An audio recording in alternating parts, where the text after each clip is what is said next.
الحمدللہ رب العالمین والصلاة والسلام علی محمد الامین اعوذ باللہ من الشیطان الرجیم بسم اللہ الرحمن الرحیم.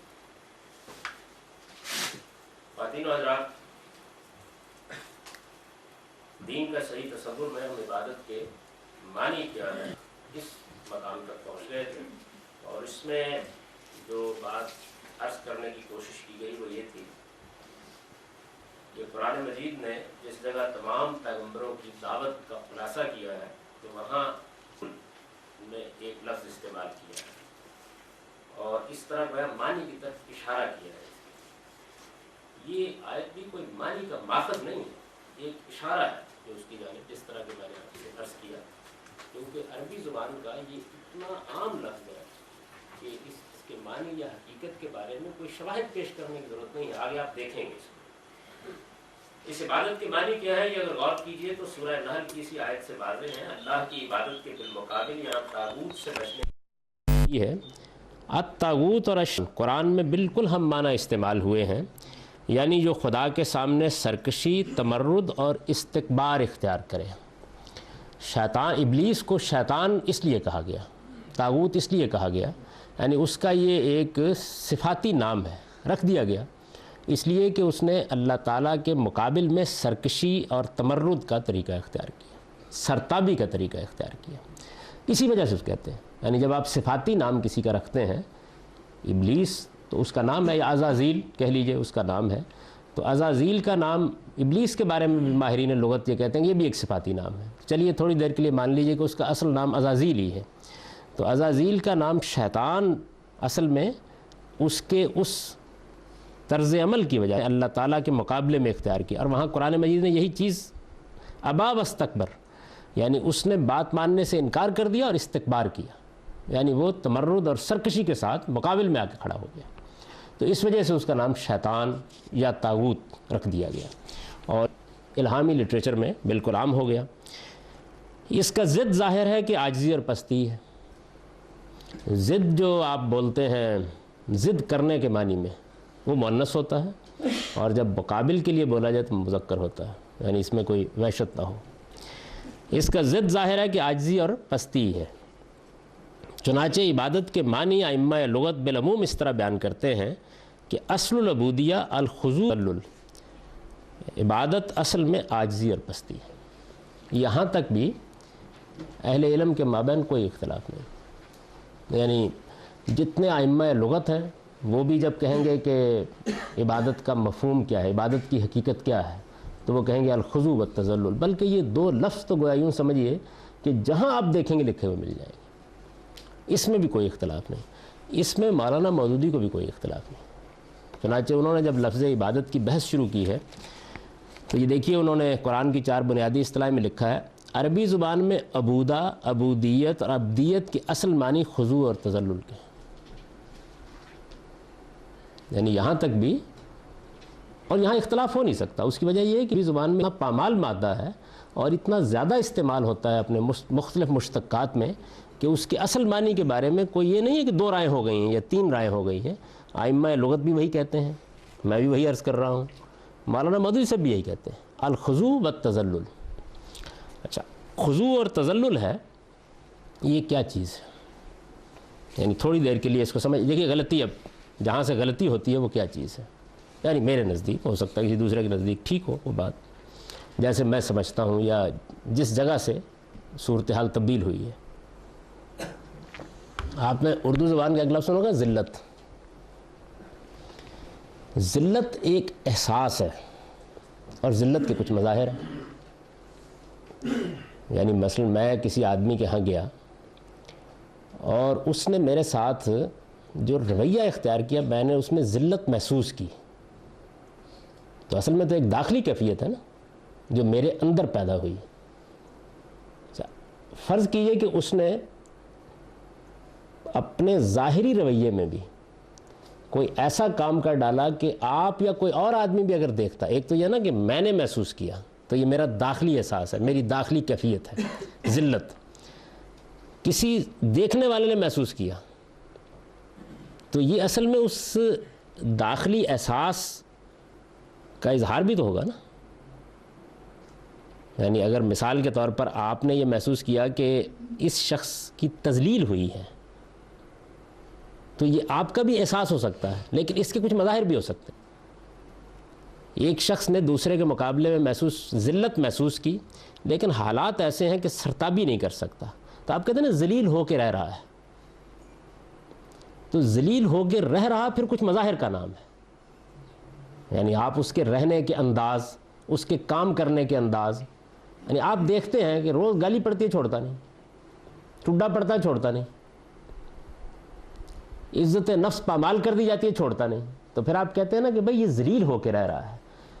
تو اصل میں ایک ہے ذلت، ایک ہے عزت، اور ایک ہے کسی کو عزت دینا، یا آپ کا کسی کو عزت دیتے ہوئے دیکھنا، یا کسی ایسی چیز کا اظہار ہونا جس سے یہ پتہ چلتا ہو کہ دوسرے کو عزت دی جا رہی ہے یا عزت دے رہا ہے۔ تو عزت کے کچھ مظاہر ہیں جیسے ذلت کے کچھ مظاہر ہیں، لیکن اپنی حقیقت کے لحاظ سے عزت آپ کے اندر کا ایک احساس ہے اور ذلت بھی آپ کے اندر کا ایک احساس ہے۔ یعنی آپ تذلیل محسوس کرتے ہیں، جس طریقے سے خوف ہے، جس طریقے سے محبت ہے۔ تو خوف اور محبت اصل میں آپ کے اندر ایک داخلی کیفیت ہے جو پیدا ہوتی ہے۔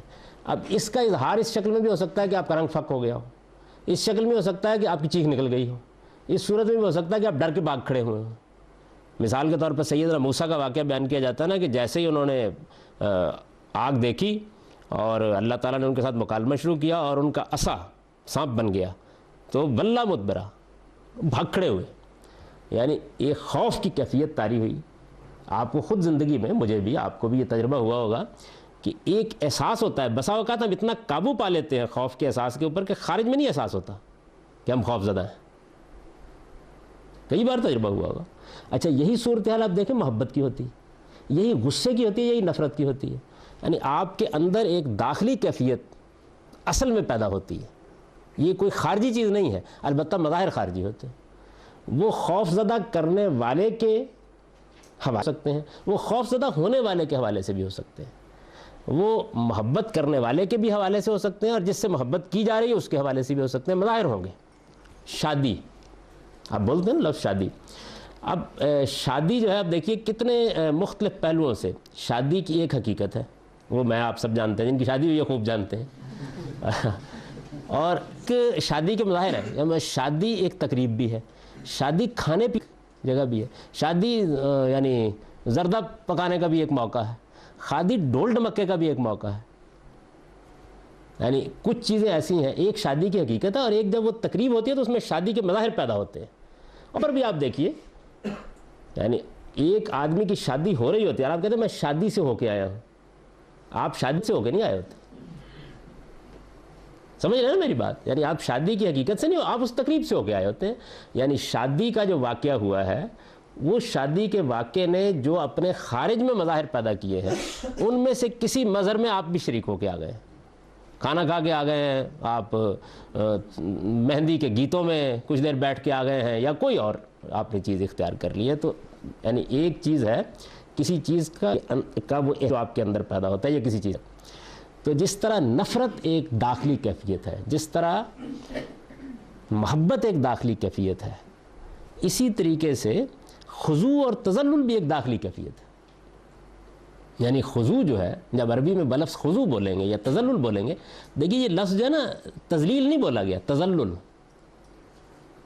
یعنی آپ اپنے اندر محسوس کرتے ہیں میں کچھ نہیں رہا، ختم ہو گیا، یہ تذلل ہے۔ ہو سکتا ہے ظاہر میں آپ بڑے اکڑے کھڑے رہے ہیں، یعنی ایک داخلی کیفیت آپ کے اندر پیدا ہے، آپ ذلت کے اندر گڑ گئے ہیں۔ اچھا، آپ نفرت سے پھلک رہے ہوتے ہیں، لیکن ظاہر میں دبا لیا آپ نے۔ آپ کے اندر شمل پیدا ہوا ہوتا ہے کسی چیز کے بارے میں، لیکن آپ نے اس کا اظہار نہیں کیا۔ ساری جو کیفیات ہے، تو خضوع اور تذلل جو ہے، یہ اصل میں ایک داخلی کیفیت ہے، اور اس میں کوئی شک ہی نہیں ہے کہ اس لفظ کا جیسے ہی ہم مطالعہ کرتے ہیں تو معلوم ہوتا ہے کہ عبودت، عبودیت، عبدیت یا عبادت، یہ مصدر ہے نا، یہ ایک ہی معنی میں ہے، مختلف بولے جاتے ہیں۔ تو ان سب کے اندر جو اصل حقیقت ہے، اصل معنی ہے ان کے، وہ کیا ہے؟ خضوع اور تذلل۔ یعنی مطلب یہ ہے کہ آدمی اپنے اندر ایک عجز، ایک پستی، ایک جھکاؤ کی کیفیت محسوس کرتا ہے۔ تو یہ اس کی اصل ہے۔ یہ جو اصل ہے، یہ ظاہر ہے کہ ظہور کرے گی مختلف صورتوں میں۔ فطری طور پہ ظہور کرے گی نا. یعنی آپ نے کسی شخصیت کے مقابلے میں خضوع محسوس کیا, آپ نے کسی کے مقابلے میں نفرت محسوس, آپ نے کسی کے مقابلے میں محبت محسوس کی, آپ نے کسی کے مقابلے میں تذلل محسوس کیا, تو اب اس کا ظہور ہوگا. تو یہ ظہور کئی صورتوں میں, اب بچ گئے, آپ نے سر پاؤں میں رکھ دیا, آپ نے اس کا حکم ماننے کے لیے اپنے آپ کو پیش کر دیا. یعنی آپ کو تذلل کی جگہ, خضوع کی جگہ پر رکھ دیا گیا. اب کیا ہوتا ہے, ادھر آگے بیٹھے تو آقا نے کہا جاؤ ذرا پانی لاؤ, جاؤ, تو آپ اٹھے فوراً بغیر توقف کے, بھاگ کے گئے پانی لے آئے. انہوں نے کہا ذرا آؤ یہاں کھڑا ہو کے پنکھا کرو مجھے, آپ کھڑے ہو گئے, پنکھا کرنا شروع کر دیا. تو اب کیا ہو رہا ہے, یعنی تذلل جو ہے وہ اطاعت میں بدل گیا. تذلل جو ہے, آپ کا اندرونی جھکاؤ جو ہے, اس جھکاؤ نے خارج میں کیا صورت اختیار ہے, خارج میں اس نے یہ صورت اختیار کر لی ہے کہ آپ اطاعت کر رہے ہیں. آپ کو اگر دیکھا جائے تو معلوم ہوا کہ آپ اس کے سامنے رام ہوئے ہیں. تو خضوع اور تذلل تو ایک داخلی کیفیت ہے, اس کا اظہار باہر ہوتا ہے کبھی اطاعت کی صورت میں, کبھی دوسرے کے سامنے بچ جانے کی صورت میں, کبھی ناک رگڑنے کی صورت میں. یعنی جب کوئی آدمی کسی کے مقابلے میں ذلت پر کھڑا ہو جائے گا تو مظاہر ہوں گے نا, اس کے بے شمار مظاہر ہو سکتے ہیں. تو یہ جو بہت سے مظاہر ہیں وہ اصل معنی نہیں ہے اس کے. یعنی اصل میں عبودیت یا تذلیل یا تذلل یا خضوع, اس کا اظہار ہوتا ہے تابع ہونے کی صورت میں, رام ہونے کی صورت میں, معنی نہیں ہے اس کے. اچھا, اب جس طرح میں نے ابھی پوجا کے لفظ کی آپ کو مثال دی تھی, تو زبان میں ہوتا یہ ہے کہ جس طرح لفظ اپنی اصل حقیقت میں استعمال ہو رہا ہوتا ہے, بالکل اسی طرح اپنے مظاہر کے لیے بھی استعمال ہو جاتا ہے. یعنی یہ ہوگا, ہر لفظ کے ساتھ ہوگا. تو یہ دیکھیے, میں نے مولوی صاحب کی عبارت جو تھی اس کا ایک حصہ چھوڑ دیا تھا پڑھتے ہوئے. عربی زبان عبودیت کے اصل معنی خضوع اور تذلل کے ہیں, ٹھیک ہے, بالکل اس میں کوئی اختلاف نہیں ہے. اب دیکھیے انہوں نے اس کے بعد کیا کیا, وہ تو خضوع اور تذلل تو دونوں عربی کے لفظ ہیں نا, یعنی تابع ہو جانا, رام ہو جانا. یعنی یہاں ہوا یہ ہے کہ جو معنی ہے, اردو میں معنی بیان ہونے چاہیے تھے نا. خضوع اور تذلل کا مطلب ہے عاجزی اور پستی کی کیفیت محسوس کرنا. تابع ہو جانا, رام ہو جانا اس کے معنی نہیں ہے. تابع ہو جانا, رام ہونا اس تذلل اور اس خضوع کا جب کسی دوسرے کے حوالے سے اظہار ہو تو اس شکل میں ہوتا ہے. یہ ٹھیک ہے, اظہار تو اسی شکل میں ہوگا نا. یعنی میرے سامنے جب کوئی آدمی, جس آدمی کو میں نے دیکھا کہ بھئی یہ جو شخص ہے, میں نے یہ تو دوسرے کے سامنے دم ہلاتا پھر رہا ہے, تو اب یہ وہ کیا چیزیں ہیں جو ہے, یعنی وہ اس کے کچھ اعمال ہوں گے نا. یہ اعمال تابع ہونے کی صورت میں بھی ہو سکتے ہیں, رام ہونے کی صورت میں بھی ہو سکتے ہیں, اطاعت میں بھی ہو سکتے ہیں, ایک بات سن کے فوراً بھاگ اٹھنے کے معنی میں بھی ہو سکتے ہیں کہ آپ تعمیل حکم کے لیے کھڑے ہو جاتے ہیں. اختلاف آپ دیکھتے نہیں کر رہا آدمی, نامعقول سے نامعقول. بہو آپ لوگوں میں سے کسی نے انور مسعود کی نظم سنی ہوگی, یاد ہے نا, جس میں ایک صاحب جو ہے وہ جو ہاں سنی ہوئی ہے نا, وہ پنجابی زبان کی بڑی کلاسیکی چیزوں میں سے ہے. تو اس میں چودھری صاحب جو ہے وہ اپنے مظاہرے سے پوچھتے ہیں کہ آج کیا پکائیں, اور اس کے بعد جو مظاہر سامنے آتے ہیں وہ یہ ہے کہ بس جو اشارہ ابرو ہو جاتا ہے اس کے ساتھ رائے تبدیل ہوتی چلی جاتی ہے. تو اب یہ جو رائے کے تبدیل ہونے کی وہ جو تصویر سامنے آتی ہے نا آپ کی, یعنی آدمی ابھی رطب اللسان تھا بھنڈی کے حق میں اور ابھی اس کے نقائص بیان کر رہا ہے, ابھی بینگن کا قصیدہ کہا جا رہا تھا اور ابھی اس پر نفرین بھیجی جا رہی ہے. یہ جو سب کچھ آپ نے دیکھا ہے, یہ کیا چیز ہے؟ یہ اصل میں اس تذلل کا جو وہ چودھری کے مقابلے میں رکھتا ہے اس کا اظہار ہے. تو اظہار ہے تابع ہونا, اظہار ہے رام ہونا, یہ معنی نہیں ہے. یوں لکھنا چاہیے تھا کہ عربی زبان میں عبودت, عبودیت اور عبدیت کے اصل معنی خضوع اور تذلل کے ہیں, یعنی پستی محسوس کرنا, یعنی ذلت محسوس کرنا, یعنی جھکاؤ محسوس کرنا. ایک داخلی کیفیت ہے جس میں ترجمہ ہونا چاہیے تھا اس کا.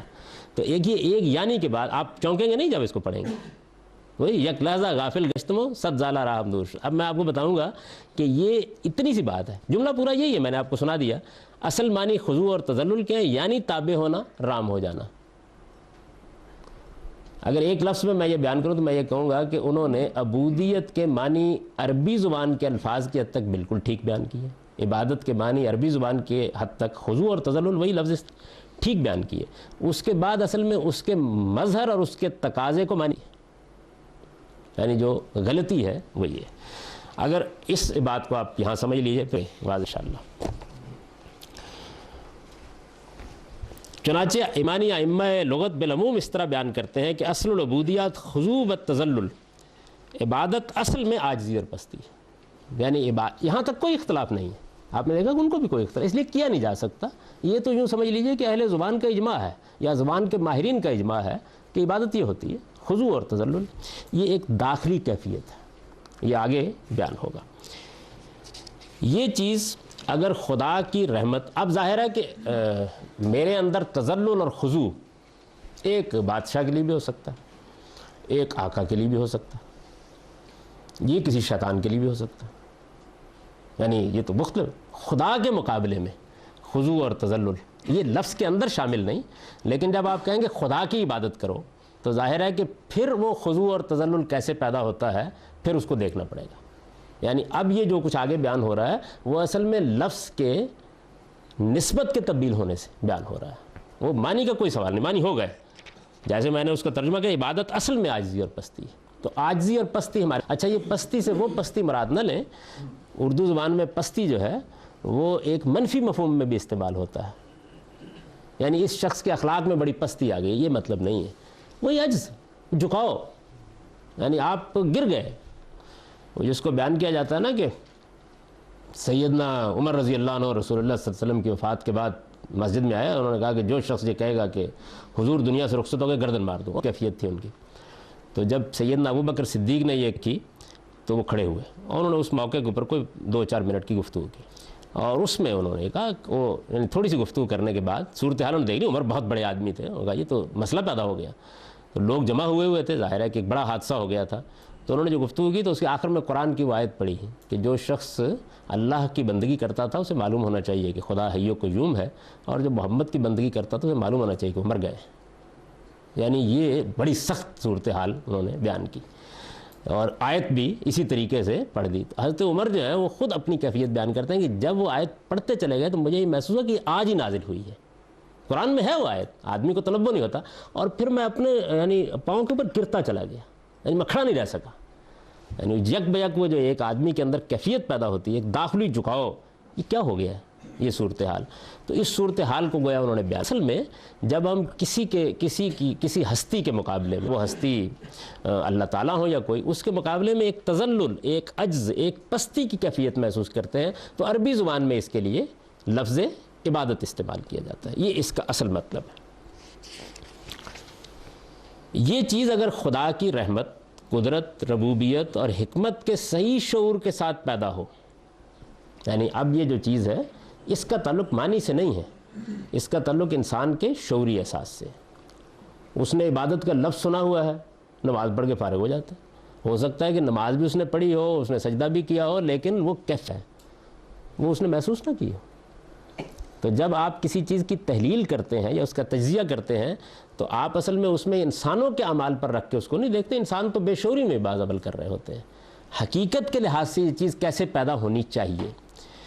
اگر خدا کی رحمت، قدرت، ربوبیت اور حکمت، یعنی یہ اللہ تعالیٰ کی وہ صفات ہیں، آپ کہیں گے کہ اللہ کی بہت سی صفات ہیں، یہ اللہ تعالیٰ کی وہ 4 صفات ہیں کے حوالے سے اصل میں ہماری ذات کے ساتھ بڑا گہرا تعلق اللہ تعالیٰ کا پیدا ہوتا ہے، یعنی قدرت ہے، رحمت ہے، ربوبیت ہے، پالتا ہے نا، پروردگاری کرتا ہے، اس کے احسانات ہم روزمرہ دیکھتے ہیں، کھلاتا ہے، پلاتا ہے، نعمتیں دیتا ہے، ربوبیت ایک بڑی وسیع چیز ہے، اور پھر حکمت اس کی جو ظاہر ہے کہ کائنات میں نظر آتی ہے، ہمارے وجود میں نظر آتی ہے، خدا کے اپنے افعال و اعمال میں نظر آتی ہے، اس کے سنن میں نظر آتی ہے، یعنی یہ چیز جو ہے، یہ چاروں جو صفات ہیں یہ چونکہ بنیادی صفات ہیں قرآن مجید کا اگر آپ مطالعہ کریں تو جو انسان کے تعلق کے حوالے سے خدا کی رحمت، قدرت، ربوبیت اور حکمت کے صحیح شعور کے ساتھ پیدا ہو تو اپنے آپ کو بے انتہا محبت اور بے انتہا خوف کے ساتھ اس کے سامنے آخری حد تک جھکا دینے کی صورت اختیار کر لیتی ہے۔ اس جھکا دینے سے مراد بھی رکوع کرنا نہیں ہے، یعنی یہ وہی اندرونی داخلی کیفیت ہے۔ ہم اب اللہ تعالیٰ کا تجزیہ کریں نا اللہ تعالیٰ کے ساتھ جو ہمارا معاملہ کبھی گہری نظر سے، تو آپ یہ دیکھیں گے کہ بڑا اندیشہ، میرا خوف محسوس ہوتا ہے، پتہ نہیں کیا ہو جائے گا، اور اس کی نعمتوں کا جو احساس، یہ خوف وہ نہیں ہے جو کسی ہوے سے محسوس یا کسی ڈرا دینے والے سے محسوس ہوتا ہے. یہ خوف تو وہ بھی ہوتا ہے نا، آپ کی چیخ نکل جاتی ہے. نہیں، اندیشہ ہے بڑا شدید، انتہائی، اور اس کے ساتھ بڑا تعلق بھی محسوس ہوتا ہے. یعنی ایک مالک ہے ہمارا، پروردگار ہے، منعم ہے، نعمتیں دیتا ہے، اور جب اس کی رحمتیں ہوتی ہیں، شکر کے مواقع پیدا ہوتے ہیں، تو یہ محبت بڑا ظہور کرتی ہے موقع کے اوپر. یعنی آپ بیماری کی کیفیت سے نکلتے ہیں، آپ کسی بڑے حادثے سے بچتے ہیں، تو اس موقع پر بڑی نمایاں ہو جاتی ہے. یا آپ کو کوئی یک بیک اللہ تعالیٰ کی عظیم نعمت مل جاتی ہے، تو آپ نے دیکھا ہوگا نا کہ ایک بڑی عجیب کیفیت آدمی کے اندر اللہ تعالیٰ کے بارے میں پیدا ہوتی ہے. تو آدمی کے اندر، اور اسی طریقے سے گناہ ہو جاتا ہے. یعنی دو مواقع ہوتے ہیں جب محسوس ہوتی ہے یہ چیز. اگر آدمی سلیم الفطرت ہو، کوئی بڑی غلطی، بڑا گناہ، بڑی زیادتی ہو جاتی ہے، تو ایسے لگتا ہے کہ جیسے ایک بڑا شدید کہ کیا بنے گا، یعنی سامنا ہو گیا. یہ کسی ہوے کا ڈر نہیں ہوتا، سامنا ہو گیا تو کیا گزرے گی ہمارے ساتھ. اور بالکل اسی طریقے سے جب نعمت ملتی ہے، جب اس کی شفقت کا ہم احساس کرتے ہیں، تو ایک خاص طرح کی محبت محسوس. یعنی یہ ظاہر ہے کہ دو جذبے ہیں، ہمارے پاس کوئی اور الفاظ نہیں ہیں ان کو بیان کرنے کے لیے. ہو سکتا ہے کہ کوئی بہتر الفاظ اس کے معاملے میں کسی اور زبان میں ہو، لیکن ہماری جو زبان ہے اس کے اندر محبت اور خوف ہی میں اس کو تعبیر کیا جا سکتا ہے. ایک غیر معمولی تعلق کا احساس ہم دیکھتے ہیں بہت سے مواقع پر، غیر معمولی تعلق کا احساس. یعنی بعض اوقات ایسے لگتا ہے جیسے اللہ تعالیٰ نے آ کر آسمان سے ہمارے سر پر شفقت کا ہاتھ رکھ دیا ہے. تو آدمی کے روئے روئے میں ایک احساس شکر، ایک احساس محبت، ایک احساس تعلق، کیسا میرا پروردگار ہے، کیسی اس کی نعمتیں ہیں میرے اوپر. یہ چیز آدمی کے اندر پیدا ہوتی ہے. اور جیسے ہی غلطی ہوتی ہے، کوتاہی ہوتی ہے، پیشی کا احساس ہوتا ہے. یہ آپ نے محسوس کیا ہوگا کہ ایک بندہ مومن جو ہے، یعنی اگر صحیح شعور کے ساتھ زندگی بسر کر رہا ہو، تو آپ تجزیہ کر کے دیکھیں، وہ موت کے جو حادثہ ہے اس سے نہیں ڈرا رہا ہوتا اسے، یعنی اس کے نتیجے سے خوف آ رہا ہوتا ہے کہ میں جب پیش ہوں گا تو پتہ نہیں کیا اثاثہ لے کے جا رہا ہوں، وہاں اللہ تعالیٰ کے ساتھ کیا معاملہ ہوگا.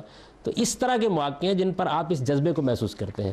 اور پھر کبھی اس کا اندر اتر کے جائزہ لیں تو خوف کی وہ آخری حد ہوتی ہے جو محسوس ہو رہی ہوتی ہے. اور جب دوسری کیفیت میں آپ دیکھتے ہیں تو تعلق اور محبت کی آخری حد ہوتی ہے جو محسوس ہو رہی ہے. یعنی اس سے آگے پھر کوئی چیز نہیں ہوتی. ساری محبتیں معلوم ہوتا ہے کہ نیچے ہو گئی ہیں، اور سارے اندیشے بھی باطل ہو گئے ہیں. یہ چیز ہے جس کو یہاں بیان کرنے کی کوشش کی گئی ہے کہ اگر خدا کی رحمت، قدرت، ربوبیت، یعنی کیا چیز، یہ چیز سے مراد عاجزی اور پستی. یعنی وہ جو عاجزی اور پستی اللہ کے مقابلے میں ہم محسوس کرتے ہیں، اگر یہ عاجزی اور پستی جو ہے اس کو ہمیں دیکھیں تو آپ کہہ سکتے ہیں کہ ایک آدمی جو رکوع کر رہا ہے، سجدہ کر رہا ہے، تو اپنے وجود سے اس عاجزی اور پستی کا اظہار کر رہا ہے. لیکن عین ممکن ہے کہ وہ اس داخلی کیفیت میں نہ ہو، ایک رسم کے طور پر اس کو ادا کر رہا ہو. اگر یہ خدا کی قدرت، رحمت، قدرت، ربوبیت کے صحیح شعور کے ساتھ پیدا ہو، تو اپنے آپ کو بے انتہا محبت اور بے انتہا خوف کے ساتھ اس کے سامنے آخری حد تک جھکا دینے کی صورت اختیار کر لیتی ہے. خشوع، خضوع، اخبات، انابت، خشیت، تضرع، قنوت، یہ قرآن مجید اس کیفیت کو بیان کرتا ہے.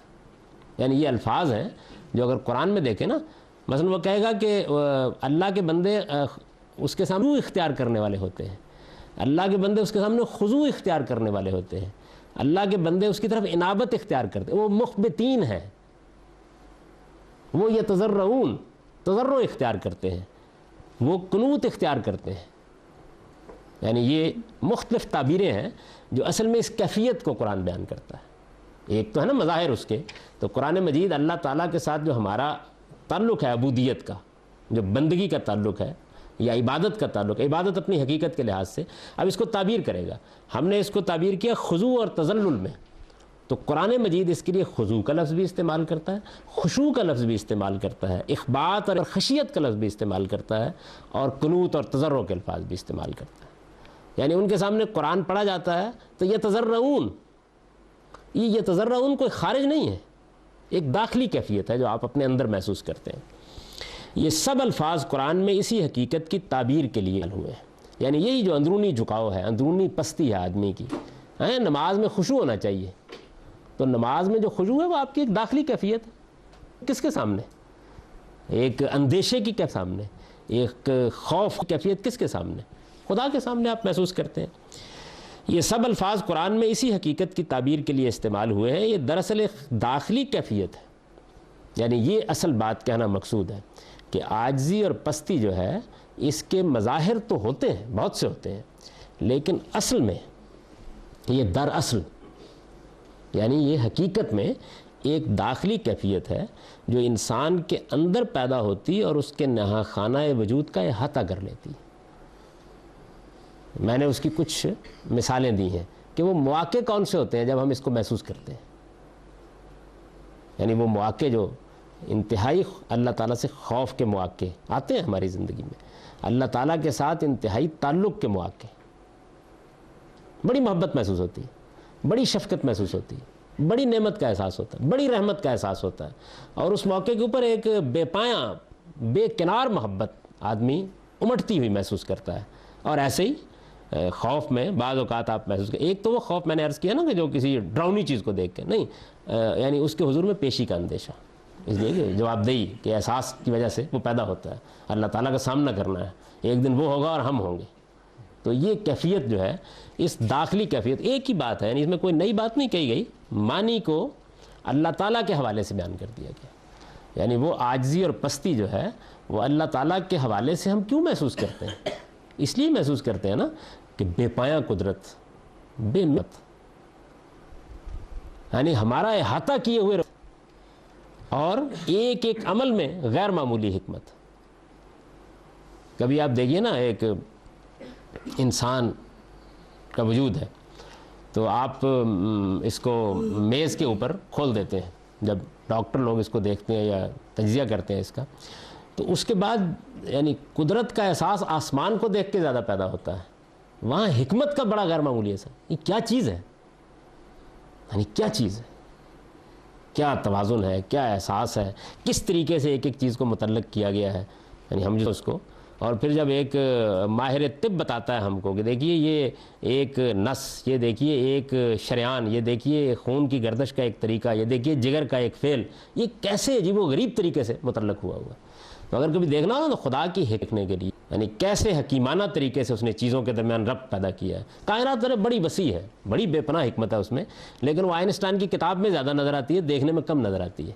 تو انسان تو سامنے پڑا ہوا ہوتا ہے. اچھا، انسان اپنے اندر بھی اگر دیکھے تو اس چیز کو محسوس کرتا ہے. تو اللہ تعالیٰ کی اصل میں یہ وہ صفات ہیں، رحمت، قدرت، ربوبیت اور حکمت، یہ اصل میں ہمارے خدا کا تصور ہے جو ہمارے ذہن میں آتا ہے. یعنی خدا کا تصور ہمارے ذہن میں کسی شخصیت کے طور پر تو نہیں آتا نا، اونچا ہے، لمبا ہے، بیٹھا ہوا ہے، اٹھا ہوا ہے، یہ تو نہیں آتا، اس لیے کہ ہم نے اس کو نہیں دیکھا.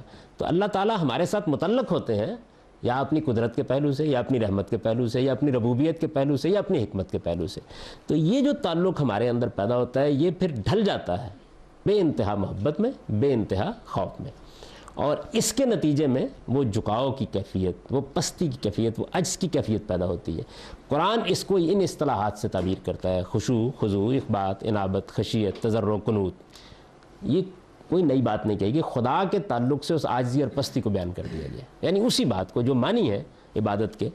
یہ دراصل ایک داخلی کیفیت ہے جو انسان کے اندر پیدا ہوتی ہے اور اس کے نہا خانہ وجود کا احاطہ کر لیتی ہے. یعنی پھر آپ جائزہ لے کر دیکھیں تو آپ محسوس کریں گے کہ اگر کبھی اس وقت دیکھیں جب آپ اللہ تعالیٰ سے حقیقی خوف محسوس کر رہے ہوں، اور کبھی اس وقت دیکھیں جب اللہ تعالیٰ سے حقیقی محبت محسوس کر رہے ہوں، تو ایک لمحہ ہوتا ہے، ہو سکتا ہے ایک لمحہ ہی ہو کسی کے لیے، ہو سکتا ہے کہ چند لمحے ہو سکتا ہے کہ کوئی گھنٹے 2 گھنٹے بھی یہ کیفیت رہے.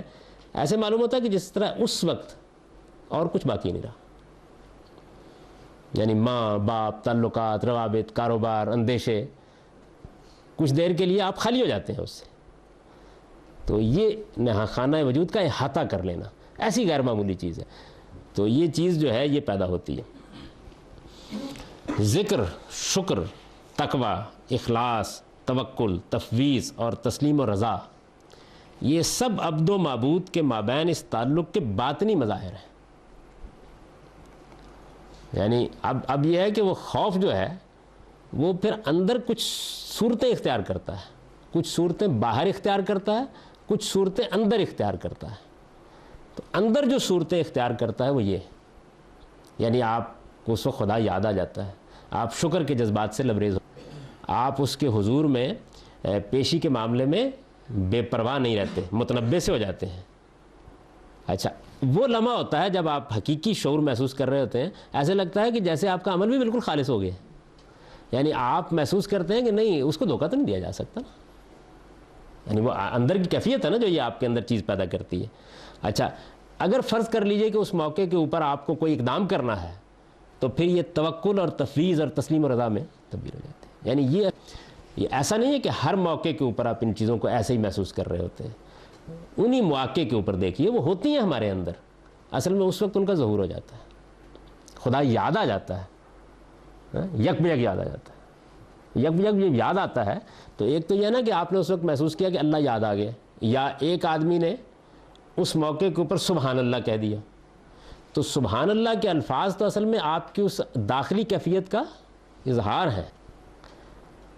جب آپ کہتے ہیں، یعنی ایک تو سبحان اللہ وہ ہے نا کہ جو بے سوچے سمجھے کہا جاتا ہے، میں اس کی بات نہیں کر رہا، آپ نے اللہ تعالیٰ اس کی شان کا کوئی نمونہ دیکھا اور آپ نے کہا سبحان اللہ، ہے نا، ایک کیفیت اس وقت ہوتی ہے۔ اب آپ جائزہ لیں اس وقت کیا کچھ ہوا ہے، یعنی جو کچھ اس وقت ہوا ہے اس میں کچھ آپ کے داخل میں ہوا ہے، کچھ اس داخلی کیفیت کے مظاہر اندر پیدا ہوئے ہیں، اور ان داخلی کیفیت کے مظاہر نے پھر خدا کی یاد آپ کے ذہن میں تازہ کی ہے، اور اس یاد کو پھر کچھ الفاظ ملے اور پھر ان الفاظ کا زبان سے اظہار ہو گیا۔ بظاہر تو سبحان اللہ کا ایک کلمہ زبان سے نکلا ہے، لیکن تحلیل کر کے دیکھیں تو اصل میں ان سارے مراحل سے گزر کر نکلا ہے، اگرچہ غیر محسوس۔ وہ ایسے ہی ہے کہ جیسے ایک آدمی گاڑی چلا رہا ہوتا ہے تو آپ تحلیل کریں نا اس کے عمل کی، یعنی میں نے جب سیکھنے کی جسارت کی تو اس عمل کی تحلیل ہو گئی۔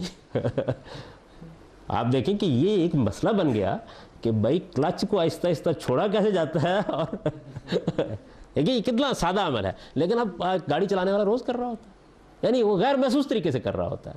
تو اسی طریقے سے ہم بہت سی ایسی چیزیں ہیں جو آپ اللہ تعالیٰ کے ساتھ اپنے تعلق کے اظہار میں غیر محسوس کر رہے ہوتے ہیں، لیکن جیسے ہی آپ اس کی تحلیل کریں تو اصل میں وہ سارا عمل ہو رہا ہوتا ہے اس کے اندر۔ وہ ہمارے لاشعور میں اترا ہوا عمل ہے جس میں خوف بھی ہے، جس میں محبت بھی ہے، جو اندر بعض داخلی کیفیتوں میں بھی ڈھلا ہوا ہے، ان داخلی کیفیتوں کے بعض مظاہر بھی اندر موجود ہیں، اور پھر اس کا اظہار ہو سکتا ہے سجدے میں ہو جائے، ہو سکتا ہے سبحان اللہ میں ہو جائے، ہو سکتا ہے کسی دعا میں ہو جائے، ہو سکتا ہے کسی جگہ ٹھٹک کر کھڑے ہو گئے ہیں آپ اور اللہ کی آپ نے شانیں دیکھنا شروع کر دیں، اس میں ہو جائے۔ کبھی آپ نے دیکھا ہوگا کہ آدمی پہاڑی علاقوں میں سیر و تفریح کے لیے جاتا ہے تو بعض ایسے مقامات آ جاتے ہیں۔ میں آج پتھر دیکھنے کے لیے گیا ہوا تھا، آپ نے احمد ندیم قاسمی صاحب کی نظم پڑھی ہوگی پتھر، تو اب پتھر مطلب کیا نمونہ ہے، کسی ایک چیز کو آپ لے لیں، آدمی کے اندر معلوم ہوتا ہے کہ کوئی چیز اتر رہی ہے، اس دیکھ کیا شان ہے، کیا کیا اللہ تعالیٰ نے، اس کی قدرت، اس کی رحمت، ایسے لگتا ہے کہ جیسے وہ آپ کے لیے ایک چیز بنائی گئی ہے، آخر میرے لیے بنائی گئی ہے نا، یعنی اس کا کوئی استعمال آج تک بیل بکری نے تو نہیں کیا۔ تو اب دیکھیں نا اس کے ساتھ کتنا تعلق محسوس ہوتا ہے کہ یہ کتنا غیر معمولی عمل ہے جو ہے، کتنی خوبصورتی پیدا کی گئی ہے، اور یہ سب کس لیے کیا گیا؟ میرے لیے کیا گیا، یعنی انسان کے لیے سب کچھ۔ قرآن مجید ہم کو یہ بتاتا ہے نا کہ اس کائنات کو اگر تم دیکھو ایک نظر سے تو تم پر یہ حقیقت واضح ہوگی، کائنات کی ہر چیز، یعنی اگر آپ ذرا اندر اتر کے دیکھیں تو معلوم ہوتا ہے آپ کے لیے کام کر رہی ہے۔ سخر لکم ما بات و ما فی الارض، یعنی رام ہوا ہے، ہر چیز کام میں لگی ہوئی ہے۔ سورج جو ہے یعنی وہ اور بھی بہت سے کام کرتا ہوگا، لیکن آپ کبھی اپنے حوالے سے دیکھیں کتنی دور ہے، کتنا غیر معمولی اس کا وجود ہے، اور وہ کیا کر رہا ہے آپ کے لیے۔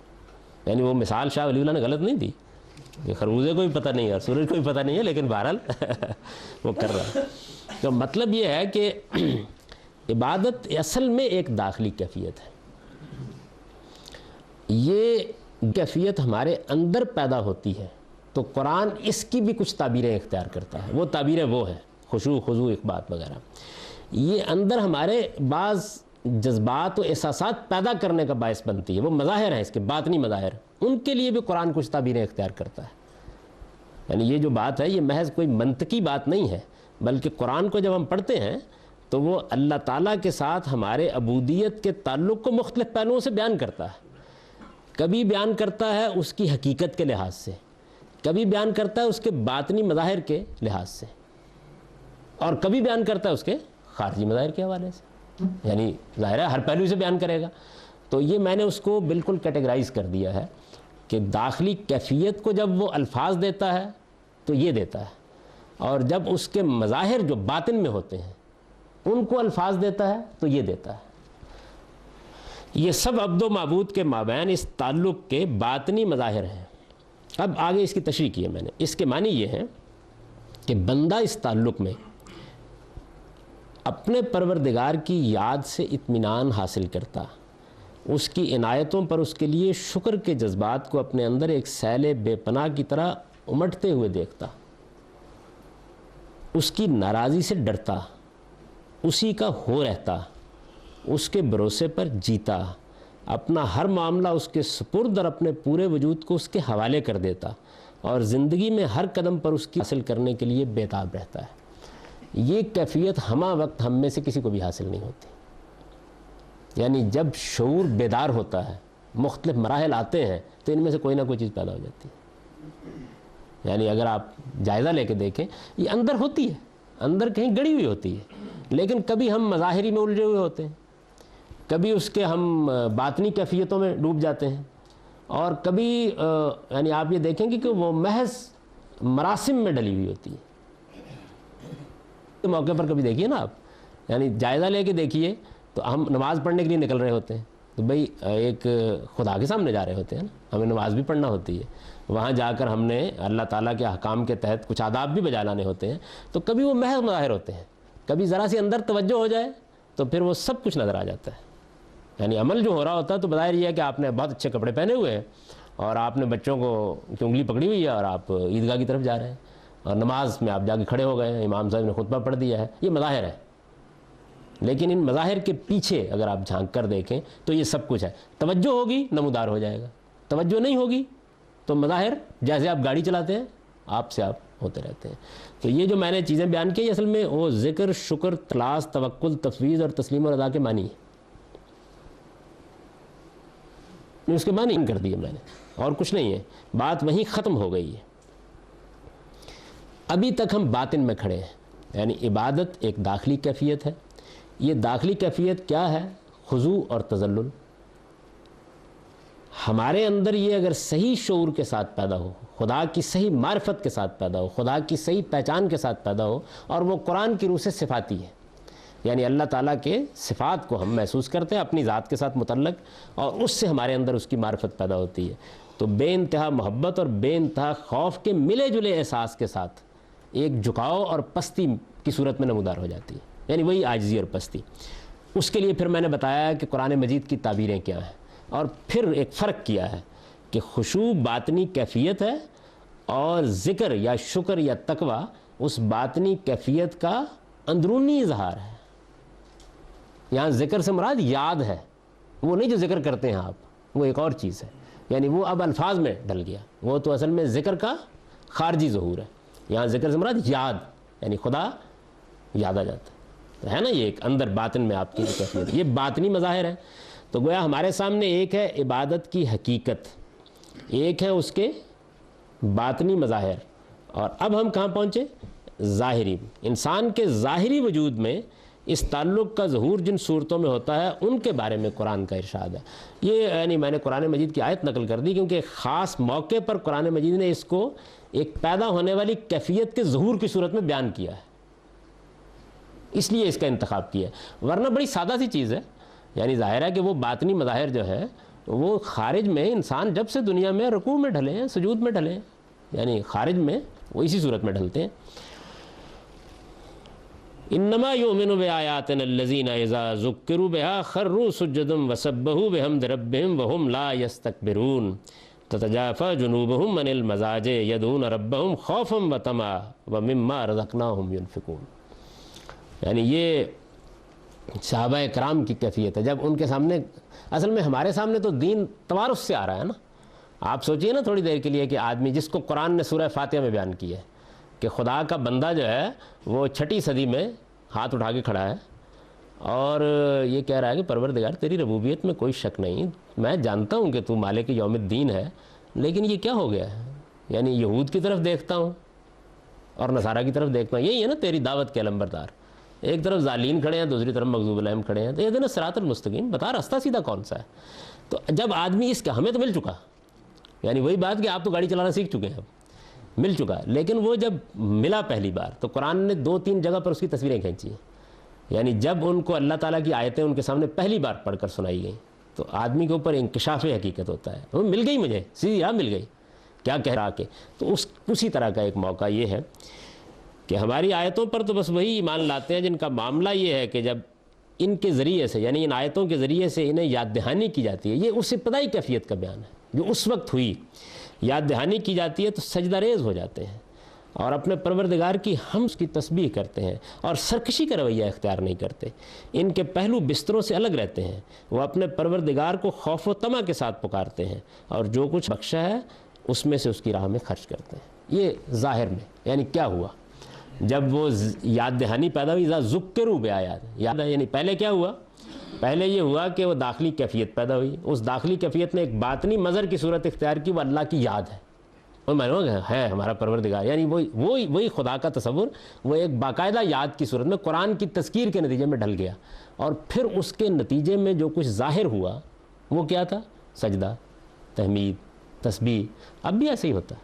یعنی اگر آپ غور کر کے دیکھیں تو کیا چیز ہوتی ہے؟ ہمیں کوئی بڑی نعمت ملتی ہے تو جی چاہتا ہے اپنے رب کے سامنے سجدہ ریز ہو جائے. اچھا اسی طریقے سے اللہ کی کوئی شان دیکھتے ہیں تو کہیں سبحان اللہ. اچھا خوف کا اظہار سب سے بڑھ کر ہوتا ہے موت کا موقع ہوتا ہے نا، انا للہ و انا الیہ راجعون. یعنی اس موقع کے اوپر اصل میں ہم تفویض، سپردگی، یہ سارا اظہار کر رہے ہوتے ہیں. یہ جو کلمات ہماری زندگی میں پھیلے ہوئے ہیں، اسی طرح اعتماد جو ہوتا ہے، انشاءاللہ کل آئیں گے جی. یعنی یہ ہے تو ایک جملہ، انشاءاللہ، ماشاءاللہ، الحمدللہ. یہ جو کلمات ہماری مسلمانوں کی زندگی میں اب تو بے معنی نکلتے رہتے ہیں. وہ کہتے ہیں کہ عرب جب انشاءاللہ کہتے ہیں تو مطلب کام نہیں کرنا. تو یہ ایک الگ چیز ہے، لیکن آپ ان کے کلمات کے اندر اگر اتر کر دیکھیں تو اصل میں یہ اسی یعنی خدا کے ساتھ ہمارے تعلق کا اظہار ہے. یہ اس کا ظاہر ہے. تو وہ حمد میں ڈھلے گا، وہ تسبیح میں ڈھلے گا، وہ تحلیل میں ڈھلے گا. ذکر کی مختلف صورتیں، اب ذکر باہر آ گیا ہے، یعنی خدا کی یاد نے الفاظ کی صورت اختیار کر لی ہے. وہ سجدے میں ڈھل جائے، وہ رکوع میں ڈھل جائے. یعنی یہ اس کے مظاہر ہیں. یہ رکوع و سجود، تسبیح و تحمید، دعا و مناجات، یعنی یدعون ربہم خوفا و طمعا، اور خدا کی خوشنودی حاصل کرنے کے لیے اس کی راہ میں انفاق، یہی اصل عبادت ہے. یعنی یہاں عبادت سے مراد ظاہر میں، وہاں انسان کے ظاہری وجود میں جب عبادت آتی تو وہ یہ صورت اختیار کر لیتی ہے. باطن اس کا کیا تھا؟ جھکاؤ اور پستی اور عجز کی ایک داخلی کیفیت. اس کے باطنی مظاہر کیا تھے؟ ذکر، شکر، تقوی، اخلاص، توکل، تفویض. یہ دیکھنے کی چیزیں نہیں ہیں، یہ ہم اندر محسوس کرتے ہیں. خدا پہ بھروسہ اندر کی ایک کیفیت ہے نا. اب اس کا ظہور کس شکل میں ہوتا ہے؟ اللہ کے ساتھ ہمارے تعلق کا جو ظہور ہے وہ ان صورتوں میں ہوتا ہے. یہی اصل عبادت ہے. لیکن انسان چونکہ اس دنیا میں اپنا ایک عملی وجود بھی رکھتا ہے. یعنی اب نوعیت یہ نہیں ہے کہ انسان نے حمد کر لی، تسبیح کر لی، تحمید کر لی، کسی جنگل میں بیٹھا ہوا ہے، کیا کر رہا ہے تو سجدہ کر لیا. انسان کا معاملہ یہ ہے کہ وہ چونکہ اس دنیا میں اپنا ایک عملی وجود بھی رکھتا ہے، اس وجہ سے اپنے ظہور سے آگے بڑھ کر یہ عبادت انسان کے اس عملی وجود سے متعلق ہوتی اور اس طرح پرستش کے ساتھ اطاعت کو بھی شامل ہو جاتی. یعنی اب جیسے ظہور ہو رہا ہے نا، ایک داخلی کیفیت جھکاؤ کی پیدا ہوئی، اویت نے کچھ باطنی مظاہر پیدا کیے، اس نے پھر کچھ خارجی مظاہر پیدا کیے، اور پھر جب وہ خارجی مظاہر پیدا کیے تو ان میں سے ذرا آگے بڑھ کر، چونکہ ہم کو عملاً زندگی بسر کرنی ہے، تو اگر وہ آقا، وہ مالک، وہ خالق کوئی حکم دے دے تو اطاعت میں ڈل جائے. یہی ہوگا نا. یعنی اب اس کے بعد آپ یہ نہیں کہہ سکتے کہ یہ اس کا نتیجہ نہیں، یہ نکلے گا نتیجہ اس کا. جب وہ سارے تعلقات پیدا ہو گئے ہیں، یعنی خوف بھی ہے، محبت بھی ہے، جھکاؤ بھی ہے، پستی بھی ہے، تذلل بھی ہے، خضوع بھی ہے، میں اس کو یاد بھی کر رہا ہوں، اور جب یاد اس کی میرے شعور پہ آتی ہے تو وہ تسبیح، تحمید، تحلیل اور سجدے اور رکوع میں بھی ڈل جاتی ہے. تو یہ پھر ہو نہیں سکتا کہ اگر مجھے وہ کسی معاملے میں حکم دے تو میں نہ مانوں. یعنی نہیں مانوں گا وہ ایک الگ چیز ہے، وہ تو میں سجدہ بھی نہیں کرتا بعض اوقات. یعنی ہونا یہ چاہیے، ایسا ہونا چاہیے کہ پھر یہ ہو نہیں سکتا کہ یہ تعلق کسی ہستی کے ساتھ ہے تو اطاعت اصل میں لازماً شامل ہو جائے گی.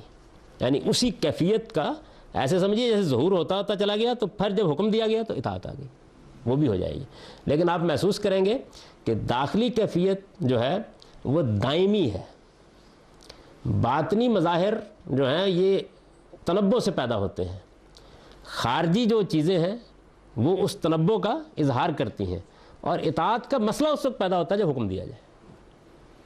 ایسا ہی ہوگا نا، یعنی یہ اس طریقے سے وہ چین میں آگے بڑھے گی. اچھا، اب یہ جو اطاعت ہے کیا کیا چیزیں ہو گئیں؟ اندرونی جھکاؤ، جس کو آپ کہہ سکتے ہیں نیاز مندی، یعنی اردو زبان میں میں جھک گیا ہوں، عجز ہے، پستی ہے، ایک چیز وہ ہو گئی. ایک چیز کیا ہوئی؟ اس کے خارجی مظاہر یعنی پرستش، یہ پرستش کی چیزیں ہیں نا، تحمید، یہ جامع تعبیر اس کے لیے ہم نے اختیار کر لی. اندرونی جھکاؤ، پرستش اور اطاعت، یہ تین چیزیں ہو گئیں. مولوی صاحب نے کیا کیا؟ ان تینوں چیزوں کو ایک ہی جگہ رکھ دیا، یعنی جو مسئلہ ہے ان کے ہاں وہ کیا ہے؟ ایک ہی جگہ رکھ دیا. یعنی وہ کہتے ہیں کہ عبادت کیا ہے؟ وہ تین چیزوں کا نام ہے، پرستش، نیاز مندی، وہی چیز، اور اطاعت. اب میں نے کہا نا کہ بڑی لطیف ہے یہ چیز، ایک ہی جگہ رکھ دی ہے، یعنی یہ تین اجزاء ہیں اس کے. ایسا نہیں ہے، یعنی ایسا نہیں ہے، یوں نہیں ہے کہ اطاعت عبادت میں ہر وقت پائی جاتی ہے، لیکن جھکاؤ اس میں ہر وقت پایا جاتا ہے. یعنی کوئی کیفیت ایسی نہیں کہ آپ اس پہ لفظ عبادت بول سکیں اور یہ کہیں کہ اندرونی جھکاؤ نہیں، یعنی اندرونی جھکاؤ نہیں تو لفظ عبادت بولا نہیں جا سکتا اس کے اوپر. جو داخلی کیفیت ہے وہ پیدا میرے اندر شعور میں کب آتی ہے نہیں آتی اس کے مواقع ہو سکتے ہیں، لیکن آپ لفظ عبادت جو ہے وہ ہر وقت اس پر بولیں گے، کیفیت میں بولیں گے، وہ اس کی اصل ہے. اب اس کے بعد جیسے میں نے عرض کیا، تو میں نے جو اس میں بات سمجھانے کی کوشش کی ہے وہ یہ ہے کہ ہوا کیا ہے؟ ہوا یہ ہے کہ انہوں نے ایک لفظ کی حقیقت، اس لفظ کا خارجی اظہار، اور اس خارجی اظہار میں پھر جا کے آگے اطاعت کو شامل ہو جانا، ان تینوں چیزوں کو ایک جگہ رکھ دیا ہے. یوں سمجھ لیجئے کہ اصل کو اور اس کے تقاضوں کو یکساں کر دیا. اس کی میں نے مثال دی تھی، شاید اس سے بہتر کوئی مثال ابھی تک بھی مجھے نہیں معلوم ہو سکی ہے، تو ذرا ایسی کہ جس کو بیان کرنے میں حجاب ہوتا ہے، لیکن اس سے آپ سمجھ سکتے ہیں. یعنی ایک مرد و عورت کا جو شادی کی صورت میں تعلق پیدا ہوتا ہے، ایک اس کی حقیقت ہے، بیان کرنے کی ضرورت تو نہیں ہے نا، ایک اس کی حقیقت ہے، وہ اس کی اصل ہے. اب وہ اصل جو ہے وہ اس تعلق کو کے کچھ مظاہر بھی رکھتی ہے. ان میں سے ایک مظہر یہ بھی ہے کہ بیوی شوہر کی اطاعت کرتی ہے، یعنی اطاعت شادی نہیں ہے. اگر میں اپنی بات سمجھ، اطاعت ہے شامل اس میں، یعنی جو شوہریت کا تعلق پیدا ہوتا ہے وہ اس صورت میں بھی ڈھل، اس کا یہ بھی نتیجہ نکلتا ہے، وہ اس تقاضے کو بھی پیدا کر دیتا ہے. قرآن مجید نے بیان کیا نا، فالصالحات قانتات، چنانچہ صالح بیبیاں جو ہے وہ قانتات ہوتی ہیں. تو یہ کیا ہے؟ یہ اصل میں اس تعلق کا ایک تقاضا ہے. لیکن اگر آپ الٹ کے دیکھیں اس کو، میں نے ایک اور بحث میں بھی مخدومی ڈاکٹر اسرار احمد صاحب کو سمجھانے کی کوشش کی تھی، وہ ہے چھپی ہوئی علامات میری کتاب جو اس میں ہے. رسول اللہ صلی اللہ علیہ وسلم نے فرمایا ہے کہ ہجرت یہ ہے کہ تم گناہ کو چھوڑ کر نیکی کی طرف نکل جاؤ. یہ اصل میں ہجرت کی حقیقت نہیں ہے، یعنی یہ ایک کیفیت ہے جو ایک آدمی خدا کے لیے اپنا وطن چھوڑ کے نکل رہا ہے تو پھر اس کے اندر پیدا ہونی چاہیے، یعنی گویا تقاضا ہے اس کا. یعنی یہ کیا بات ہوئی کہ اللہ کے لیے وطن چھوڑ کر آپ مدینہ جا رہے ہیں اور اللہ ہی کی نافرمانی کرتے ہوئے جا رہے ہیں. تو انہوں نے یہ کہا، بیان کیا تھا کہ ہجرت کی قسمیں ہیں، تو انہوں نے کہا ہجرت پہلی قسم یہ ہے کہ آپ چھوڑ دیں. تو میں نے عرض کیا تھا کہ نہیں، یہ ہجرت کی قسم نہیں ہے. چنانچہ اس کی میں نے ایک مثال دی سمجھانے کے لیے کہ رسول اللہ صلی اللہ علیہ وسلم کی ایک حدیث ہے کہ المسلم من سلم المسلمون من لسانہ و یدہ، مسلمان وہ ہے جس کی ہاتھ اور زبان سے دوسرے لوگ محفوظ رہیں. یہ مسلمان کی صفت ہے، یعنی ایک اچھے مسلمان کے ہاتھ اور زبان سے لوگوں کو محفوظ رہنا چاہیے، اس کو الٹ دیں اور آپ کہیں ہر وہ شخص جس کے ہاتھ اور زبان سے لوگ محفوظ رہیں وہ مسلمان ہوتا ہے، یا مسلمانوں کی کچھ قسمیں ان میں سے ایک قسم یہ بھی ہے، نہیں کر سکتے نا یہ بات۔ یعنی اصل میں ایک چیز تقاضا ہے، تو تقاضے کو آپ اصل کی جگہ نہیں رکھ سکتے۔ شادی کی اصل جو ہے وہ مرد و عورت کے تعلق، وہ صنفی کشش ہے۔ حقیقت کو اگر بیان کرنا ہو کہ بھئی شادی کی حقیقت کیا ہے، تو ایک لفظ، الفاظ اور بھی ہو سکتے ہیں، میں یہ کہوں گا صنفی کشش ہے جو باعث بنتی ہے، جو اصل حقیقت ہے، جو اصل میں اس تعلق کو پیدا کرتی ہے۔ آپ اس کو نکال لیں، وہ حقیقت ہے، وہ اصل ہے، اس کو ہر حال میں رہنا ہے، اس کے بغیر شادی بے معنی ہے۔ شادی کوئی چیز نہیں ہے، لیکن جب شادی ہو جاتی ہے تو اس کے کچھ تقاضے پیدا ہوتے ہیں۔ مثلا اس کا ایک تقاضا یہ بھی ایک اولاد پیدا ہونی چاہیے، لیکن اگر فرض کیجئے اولاد نہ ہو تو آپ کہیں گے شادی نہیں ہوئی۔ فرض کیجئے کہ ایک عورت جو ہے وہ اپنے خاوند کے ساتھ ذرا سرکشی کا رویہ اختیار کرے، تب بھی حقیقت نہیں مجروح ہوتی۔ آپ کہتے ہیں کہ نہیں، جو حقیقت ہے اس کا تقاضا نہیں پورا کیا جا رہا۔ یعنی اگر میں اپنے پروردگار کو معبود مانتا اور میں اس کا بندہ ہوں اور بندگی کے احساس کو اپنے شعور میں اور لاشعور میں محسوس کرتا ہوں اور میرے اندر وہ پستی موجود ہے، مجھ سے گناہ ہو جاتا ہے، غلطی ہو جاتی ہے، تو گناہ اور غلطی کی یہ جو صورتحال ہے، اس میں اطاعت تو نہیں ہوئی نا جب میں نے غلطی کی ہے، اس سے اصل حقیقت مجروح نہیں ہوتی، اس کا تقاضا میں نے پورا نہیں کیا۔ تو مولانا کا میں نے سمجھانے کی کوشش کر رہا ہوں کہ مسئلہ کیا پیدا ہوا ہے۔ اچھا آپ کہیں گے کہ یہ اتنی لطیف بحث جو ہے اس کی ضرورت کیا ہے، اس سے ان کی پوری تعبیر وجود میں آئی، آگے آپ دیکھیں گے۔ یعنی اسی کے اوپر کثر انہوں نے سارا کا سارا استوار کیا ہے کہ جو اصل عبادت ہے وہ اور اس کا تقاضا، اس کو انہوں نے فہرست بندی کرتے ہوئے ایک جگہ پر رکھ دیا، ایک جگہ پر رکھ دیا۔ سمجھ رہے نا یہ بات؟ ہمارے استاذ مولانا امین حسن اصلاحی سے کسی نے پوچھا کہ جی دیکھیں بات یہ ہے کہ حکمران تو کسی متقی پرہیزگار آدمی کو ہونا چاہیے نا، مذہبی لوگ تو بڑی بحث کرتے ہیں، ہوں گا ہاں بالکل ہونا چاہیے، لیکن بھائی اصل میں حکمرانی کا مسئلہ یہ ہے کہ اس میں پہلنی کی صلاحیت ہونی چاہیے۔ یعنی متقی پرہیزگار ہونا جو ہے یہ اس کے اوصاف میں، اس کی صفات میں سے ہے۔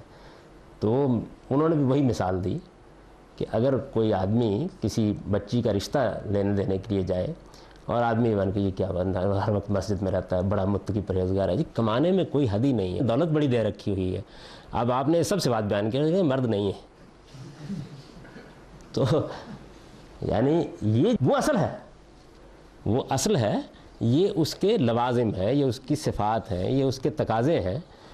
تو حضرت عمر کا وہ واقعہ کئی مرتبہ میں نے آپ لوگوں کو سنایا ہے کہ انہوں نے ایک مجلس میں یہ کہا کہ بھئی یہ شہر ہے، میں اسے کسی حکومت کی صلاحیت رکھنے والے کو بھیجتا ہوں تو جو اخلاقی تقاضے ہیں میرے، یعنی میں چاہتا ہوں کہ ایک آدمی تقوی کے ساتھ، خدا خوفی کے ساتھ حکومت کرے، اس میں مسائل پیدا ہو جاتے ہیں۔ اور اگر کسی آدمی کو متقی پرہیزگار کا انتخاب کرتا ہوں کہ وہ جائے تو وہ کوفے والوں کو سنبھال نہیں سکتا۔ تو مغیرہ بن شعبہ بیٹھے ہوتے نا وہاں پہ، تو انہوں نے کہا کہ آپ ایسے کیجئے کہ حکومت کی صلاحیت رکھنے والے کسی ایسے آدمی کو بھیجیے جو ذرا کم متقی اور پرہیزگار ہو۔ یہ بات ٹھیک ہے، اس لیے کہ وہ ناگزیر ضرورت ہے، یعنی اس کے بغیر تو چلے گی نہیں نا، چلے گا نہیں نظام، اور صاف ہے۔ تو حضرت عمر نے کہا کہ جاؤ جا کے سنبھال لو۔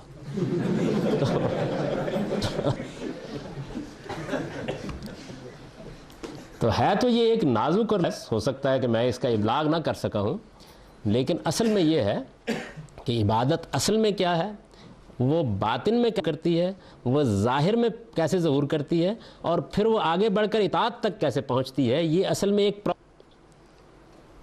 یعنی صنفی کشش اصل چیز ہے۔ صنفی کشش باطن میں بھی کچھ جذبات پیدا کرتی ہے، وہ خارج میں بھی پھر اس کا اظہار کرتی ہے، اور آگے بڑھ کر میاں اور بیوی کے درمیان اس جگہ بھی پہنچ جاتی ہے کہ بیوی ذرا چائے بنا دو تو بنا دیتی ہے۔ اب اگر آپ یہ کہیں، یہ میں شادی کی جیسے مثال دی، آپ سے کوئی پوچھے کہ شادی کی حقیقت کیا ہے تو جانتے ہیں نا آپ، لیکن آپ یہ کہ شادی کی حقیقت دعوت ہے، زردہ کھانا ہے، ڈول بجانا ہے، حالانکہ یہ ساری چیزیں ہوئی ہیں، یہ ساری چیزیں ہوئی ہیں، لیکن یہ شادی کی حقیقت نہیں ہے۔